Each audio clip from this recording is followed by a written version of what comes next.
All right, it's great to come in here on a Tuesday after a win. It's a different feeling. Hopefully, we can do that some more. A big message to our guys on Monday, whenever they came back, was, hey, great job getting the victory.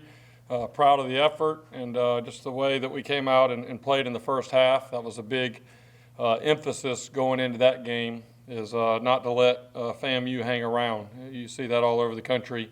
You let some of the FCS teams come in, hang around in the first half, and then second half is a very close game. So I think that's probably the best thing that we did, is how we came out there in the first half and did a good job. But the other message to the guys, win or lose, there's a lot of stuff to learn. We're still early in our season. We're nowhere close to reaching our full potential as a team. That's good and bad. It's bad that we haven't improved to where we want to be. But it's also good that wasn't our best performance. That would be a different feeling if that was the case.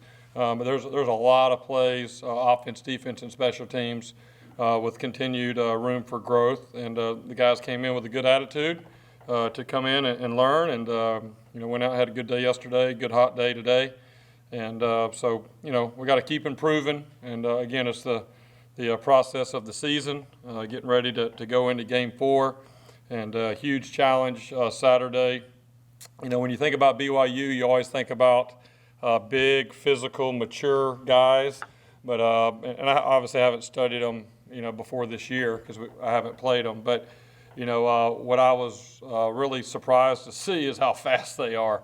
In my mind, I thought they were just big, strong guys, and but they're very fast. Offense and defense, they've really improved their team speed. A lot of athleticism.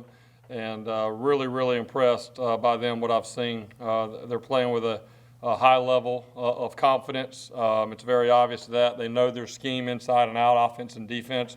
Probably the most difficult scheme to prepare for, both offensively and defensively. They do so many different things and just do it very, very well.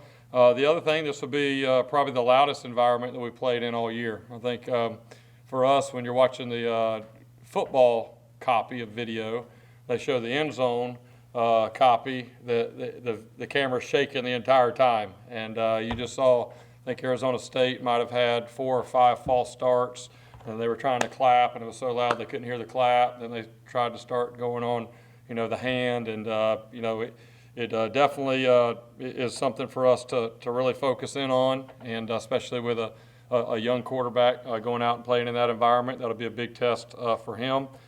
We cranked up the crowd noise today, so if I'm speaking a little louder than normal, I apologize. But it was right in the back of me all day long. But it was good for our guys to go ahead and get used to that, and it'll be a great next challenge for this team. Come Saturday night at 10:15, I expect to see all of y'all at 2 a.m. on the Zoom. All right, I'll be highly disappointed if you're not there. All right, I did stay up riding off the high of Saturday night's win.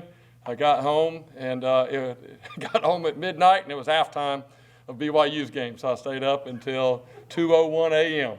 and turned the TV off at the end, just trying to go ahead and maybe prepare my body for the late night. I'm usually a guy that's off season, I'm usually in bed asleep by 10.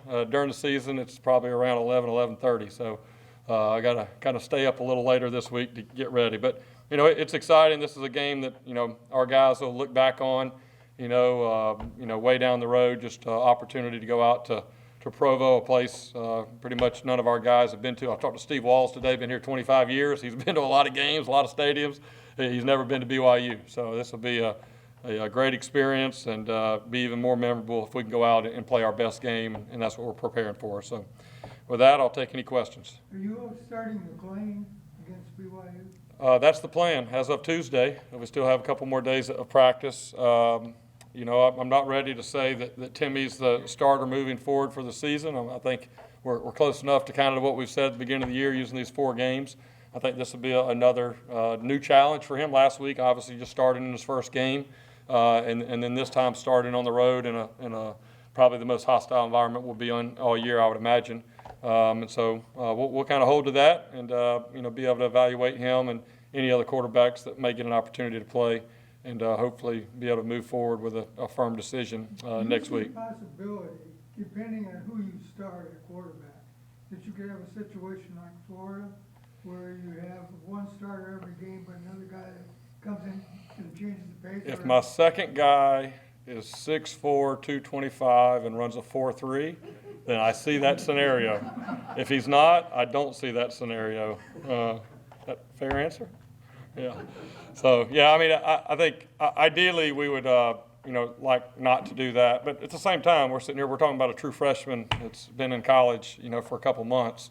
So it's not like we can say, I mean, you never know, right? We're dealing with injuries. I guess I do need to say, unfortunately, we found out Latrell Williams tore his ACL on the nice play that he had, and his kind of foot got caught in the ground at a difficult time. Really feel for him. I mean, I think this is his maybe 6th year of college football, and he had a difficult ankle injury at Tennessee, and really was playing really well and practicing well. I think he was prepared to go out and have a great season, and so really, sorry for him, but he's going to have surgery here in another week, and I know he'll work hard to get back. That'll give some of these other guys an opportunity.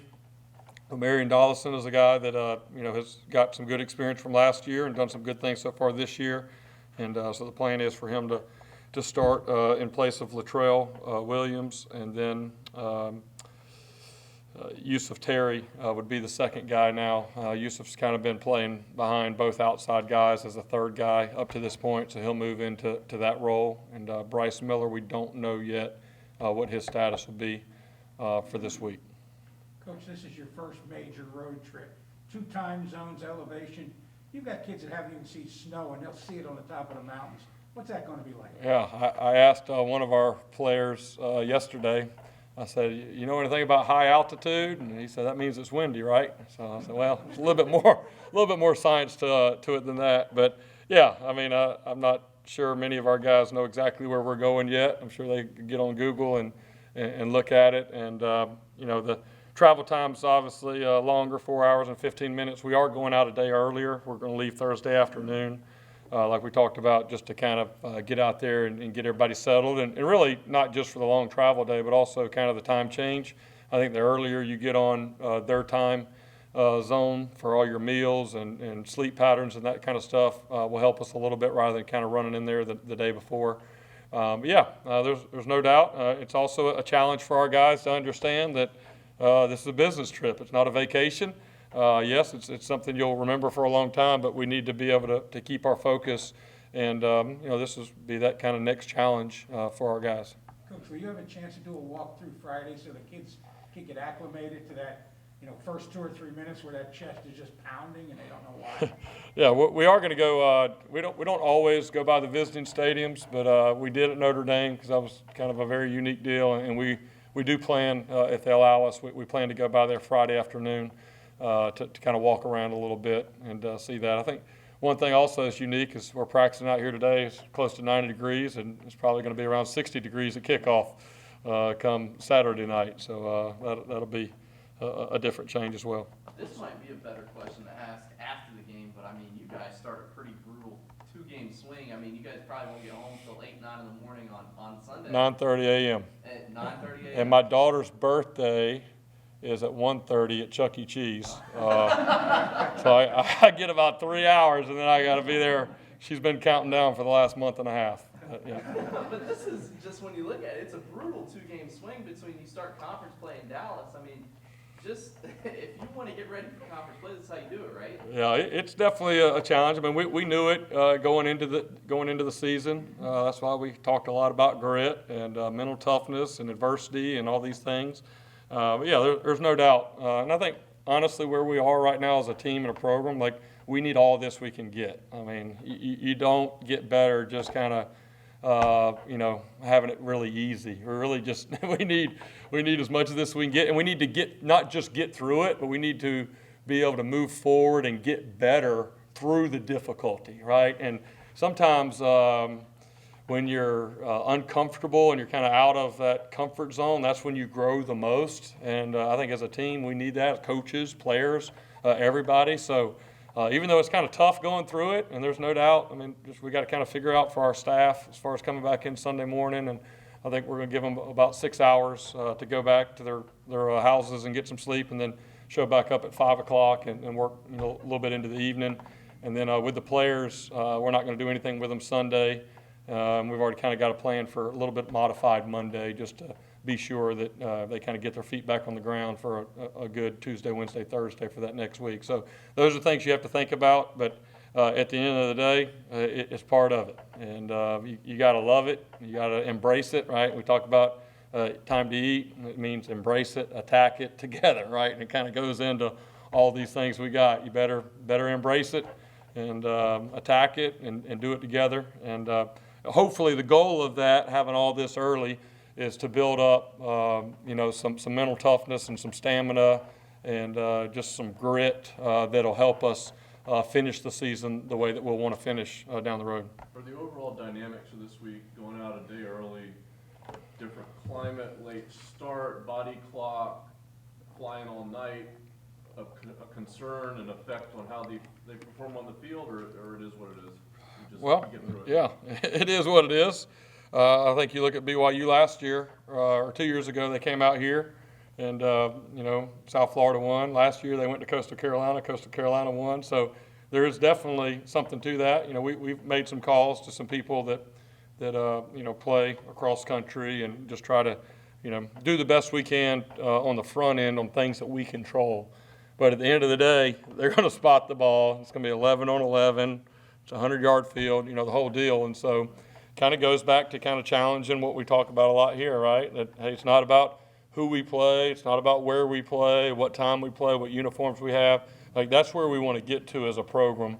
And the last school that I was at, that was, I think, where we took the biggest next step. I felt like early on, whenever I was there, it was all about who we were playing. Everybody's waiting. Is it going to be a night game at home? Oh, yeah. Now we're excited. Oh, no, it's a day game at somebody that's not very good, or noon game on the road somewhere. It's not going to be, and that was kind of what the focus was, and we played that way. And Coach Sweeney did a great job of really just instilling through several years that none of that stuff should matter. It really should not matter. We should be so consumed by what we're doing. One analogy that I use with our players sometimes is, my wife and I went out to Vegas one year, and those acrobatic shows that they have. I mean, I just sat there for 2 hours, and it looks like there's 75 people up there doing things. You got music going, you got the water coming up here, and fireworks going off, and they are literally like just focused on their task for 2 straight hours. And I think sometimes if you channel it the right way with all the noise and all the distractions, and you get more focused on what you're doing, you can kind of get, when you hear people talk about kind of getting in the zone, sometimes it's easier to get in the zone when you do have a lot of that stuff and it forces you to focus.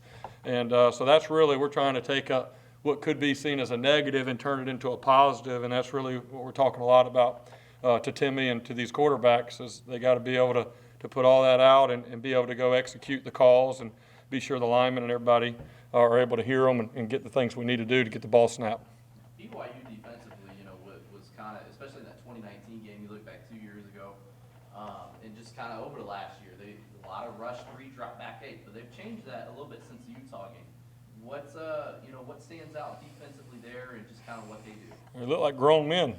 I mean, just honestly, they are big and strong. I mean, there's, usually whenever you look at a defense, you kind of, one thing I always like to do is chart the big plays that they give up and see if there's kind of a common denominator, like 1 or 2 players that gives up the big plays, and that kind of gives you somebody to go after.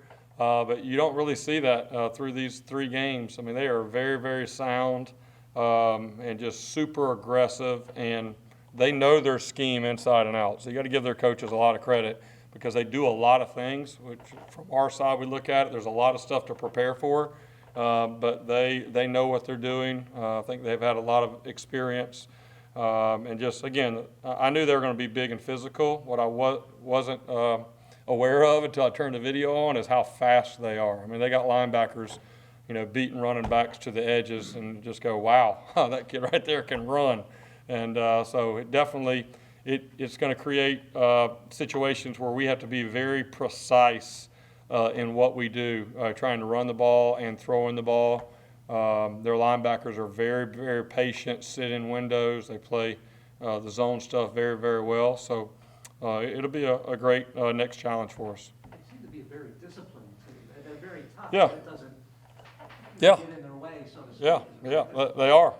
Again, that goes back to being well coached, and really you see it in all three phases: offense, defense, and special teams. So even though I don't really know a lot of their coaches, and I haven't really been in some of the circles with their coaches, I got a lot of respect for them after watching their video. I got to tip my hat.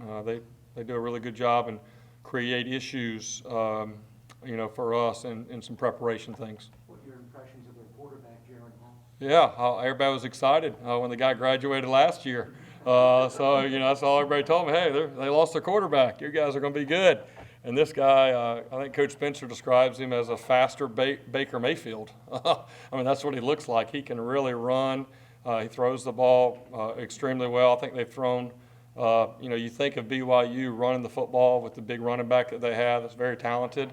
But I think they've thrown 8 touchdown passes and ran 2 touchdowns in. So with a first-year quarterback coming in, I think reading up on them, they're further ahead than maybe where they expected or other people expected them to be. And I think a lot of it has to do with the quarterback and a few of those weapons at wideout. Coach, when you look at their roster, they got close to 40 Polynesian players. It's like a pipeline coming out there to bring them young. And if those guys are like Vita Vea, you're talking about some real athletes. Yeah, it's unique. I was looking up their the backup quarterback that came in late whenever the starter got his air knocked out. So I started looking up to see where he came from, and I think he graduated in 2015. I think that was the same year Charlie Weiss graduated. So that's what I told some of our guys. I mean, they're old. They got mature guys that really know what to do. And, it's a good test for our guys to be able to watch the video and see, this group's going to challenge you. And, and ultimately, that's what we need as we're trying to get better as a program. We need to play guys that are, going to be a real big challenge for us. And we need to, show progress against teams like this from maybe where we were at the beginning of the year. Coach, from an age standpoint, it's like playing an NFL team, isn't it? Yeah, I mean, we do have a 27-year-old punter, so I can't say that. We got an older punter, but yeah, no, they obviously I've had a lot of respect for BYU for a long time, and Florida State played. I didn't get to go many years ago. Florida State played out there, and I got to hear stories about that from my dad. But now that we're playing them, and I've had a few days to kind of get acclimated and watch everything, it is very impressive, their program and the number of guys they have. I mean, they're really deep, and they got a number of big guys, offense, defensive linemen. They're very a lot of depth at a few of those positions. Coach Darren Mangum has carried the ball 20 times. He scored 5 touchdowns, so he's done a lot in the last 2 weeks. And we know his size, his ability, his past. But what are you learning about his skill set and the way you can use him moving forward? Yeah, really coming in as a transfer, it's kind of similar to a freshman, other than he's a little bit older and more mature than a typical freshman. But I think what I've learned and what we've learned from him is he's a guy that we can trust, can count on. Sometimes you see bigger backs like that, and they're just downhill, and they run right into your offensive lineman. But what I've been really pleased with him is he shows some patience and he has some vision, and then he knows when to hit it and can get behind his pads. And so I think that's what I'm probably most encouraged about. And like I said maybe the other day, he's also starting to show some leadership ability, and being a young guy that just got here transferring in, that was good to see some of that on Saturday night. And again, I really like our running back room. I think through 3 games, obviously we got a lot of room to improve in a lot of areas, but I would say I'm most pleased with our offensive line and running backs, just in the consistency when we've had to lean on them. And we got to grow up our passing game to kind of match that for us really to take the next step offensively. Talking about your offensive line, saw a lot of Dustin Hall at right guard the other night against BYU. Just what's that rotation been like? Is Yeah, that position been evaluating? Yeah, Dustin is a guy we kind of look at as a 6th starter. He was out for a good bit of time, spring, summer, and a little bit during fall camp. And now he's kind of getting back, but he really popped off the video whenever we went back. Sometimes during the game, you're watching a lot of different things, and outside of maybe Coach Mo, he's the only one really watching those guys. But what I enjoy about coming in on Sundays to watch the tape is you get to see things like they happened, and maybe things you didn't see on Saturday night. And that was one thing that really showed up. Dustin was really physical and was able to knock some guys back, and he'll be a guy that'll continue to have a role for us. But we really look at him as a sixth starter for us up front. He could play guard and potentially center if we needed him to. Jeff, you were hopeful of getting a lot of players some playing time against Florida A&M, and you did. Like Thaxton, Vaughn, Young, they got in there and made some plays. So Yeah. that's gotta be very good. Yeah, it was good. I think, defensively, we're trying to find a way to get a little bit more speed on the field with our defensive linemen. So we went to a little bit more of a four-man front to try to get Tramel Logan and Vaughn and Thaxton in there a little bit. And they were able to do some things. They still haven't played a lot, so that, they make missed assignments and go inside and the ball gets out.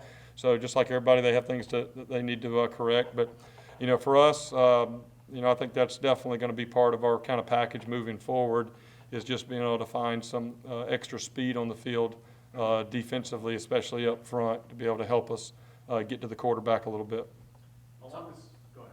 No, you're good, go ahead. Along the same lines of that, was putting Contreras in there in the second half more about wanting to get him, as you Yeah. said the other night, shots with the ones as opposed to Yeah. eliminating Cade? Yeah, no, it had nothing to do with Cade at all. We knew going in, and again, kind of going back to what we've talked about, using these first 4 games to get an evaluation on our guys. And, Trey was just a guy that hadn't got many reps. I think he had 1 series the game before.